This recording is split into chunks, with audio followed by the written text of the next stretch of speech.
Congress നിരീക്ഷകരായ DK. Shivakumar, Bhupinder Singh Hooda, Bhupesh Baghel എന്നിവരുമായുള്ള കൂടിക്കാഴ്ചയ്ക്ക് പിന്നാലെ അവസാനം ഹിമാചൽ പ്രദേശ് പൊതുമരാമത്ത് മന്ത്രി വിക്രമാദിത്യ സിംഗ് തന്റെ രാജിയുടെ കാര്യത്തിൽ തീരുമാനത്തിലെത്തിയിരിക്കുകയാണ്.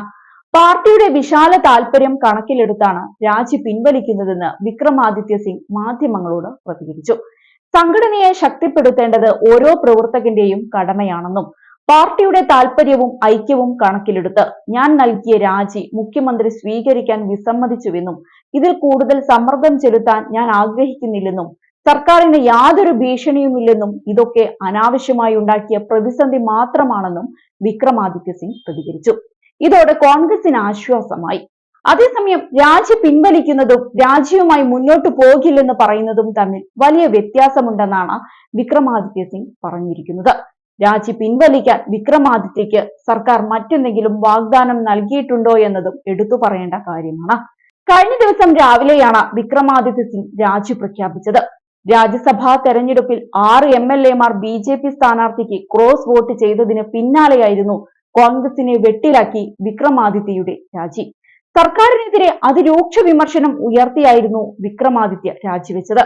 പിതാവിന്റെ പ്രതിമ സ്ഥാപിക്കാനായി സർക്കാരിനോട് സ്ഥലം ആവശ്യപ്പെട്ടിട്ട് അനുവദിച്ചില്ലെന്നായിരുന്നു വിക്രമാദിത്യ കുറ്റപ്പെടുത്തിയത്. പാർട്ടിക്ക് സർക്കാർ ഉണ്ടാക്കി കൊടുത്ത വ്യക്തിയുടെ പ്രതിമ സ്ഥാപിക്കാൻ മാൾ റോഡിൽ ഭൂമി അനുവദിക്കാൻ അഭ്യർത്ഥിച്ചിട്ടും അത് അംഗീകരിക്കാൻ നേതൃത്വം തയ്യാറായില്ല എന്നായിരുന്നു വിക്രമാദിത്യയുടെ വാക്കുകൾ. അതേസമയം വിക്രമാദിത്യ സിംഗിന്റെ രാജി മുഖ്യമന്ത്രി സുഖ്ബീന്ദർ സിംഗ് സുഖു അംഗീകരിച്ചിരുന്നില്ല. ഹൈക്കമാൻഡിനും രാജി സ്വീകരിക്കില്ലെന്ന നിലപാടാണ് ഉണ്ടായിരുന്നത്. അതിനിടെ കഴിഞ്ഞ ദിവസം ഹിമാചൽ നിയമസഭയിൽ ബജറ്റ് പാസാക്കാനായത് കോൺഗ്രസിന് ആശ്വാസമായി. സർക്കാരിനെ അട്ടിമറിക്കാനുള്ള നീക്കം പരാജയപ്പെട്ടുവെന്നാണ് മുഖ്യമന്ത്രി സുഖ്ബീന്ദർ സിംഗ് സുഖു പറഞ്ഞത്. രാജ്യസഭാ തെരഞ്ഞെടുപ്പിൽ 6 MLA-മാർ ക്രോസ് വോട്ട് ചെയ്തതോടെയായിരുന്നു ഹിമാചലിൽ രാഷ്ട്രീയ പ്രതിസന്ധി ഉടലെടുത്തത്. MLA-മാർ BJP-യിൽ ചേരുമെന്നും സർക്കാർ താഴെ വീഴുമെന്നും ഇതോടെ അഭ്യൂഹങ്ങൾ ശക്തമായി.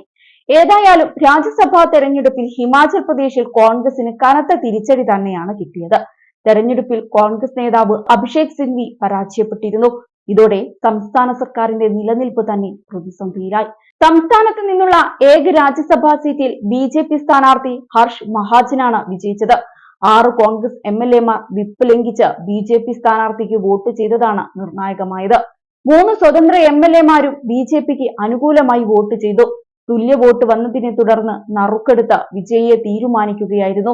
സംസ്ഥാനത്ത് കേവല ഭൂരിപക്ഷത്തിന് 35 വോട്ടാണ് വേണ്ടത്. ഇതിലും 1 വോട്ടിന്റെ കുറവാണ് തെരഞ്ഞെടുപ്പിലുണ്ടായത്.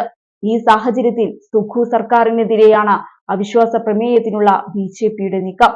മന്ത്രിസഭ രാജിവെക്കണമെന്ന് ആവശ്യം ഇതിനോടകം തന്നെ ഉയർന്നു കഴിഞ്ഞു.